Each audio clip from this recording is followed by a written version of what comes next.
ధర్నాలు చేయమంటే విశాఖపట్నంలో వాళ్ళు ధర్నాలు పక్కన పెట్టేసి చంద్రబాబు గారికి తెలుగుదేశం పార్టీకి జైలు కొట్టిన వీడియో మనం అందరము కూడా చూసాం. ఇలాగ అన్ని రకాలుగా నష్టపోయి ఏం చేయాలో అర్థం కాక బెంగళూరులో ఉంటున్న ఈ జగన్మోహన్ రెడ్డి గారికి అప్పుడప్పుడు ఆంధ్రప్రదేశ్ గుర్తుకొస్తే లేదా అతని పదవి పోయింది అనే విషయం గుర్తుకొచ్చినప్పుడల్లా ఏదో ఒక రాద్ధాంతం చేయడానికి ప్రయత్నం చేస్తూ ఉన్నారు. దానికి ఇప్పుడు కొత్తగా వారు చేసే రాద్ధాంతం మరి డిఎస్సి గురించి, టీచర్ ఉపాధ్యాయుల భర్తీ పోస్టుల గురించి. మరి గౌరవనీయులు విద్యాశాఖ అమాత్యులు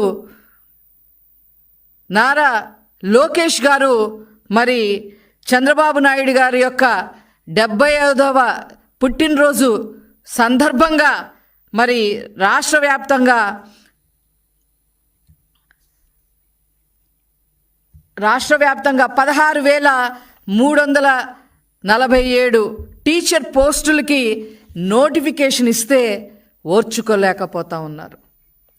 దాని మీద రాద్ధాంతం చేయడమే కాకుండా జగన్మోహన్ రెడ్డి తప్పుడు ప్రచారాలు చేస్తూ ఉన్నారు. తప్పుడు ప్రచారాలు చేయడమే కాకుండా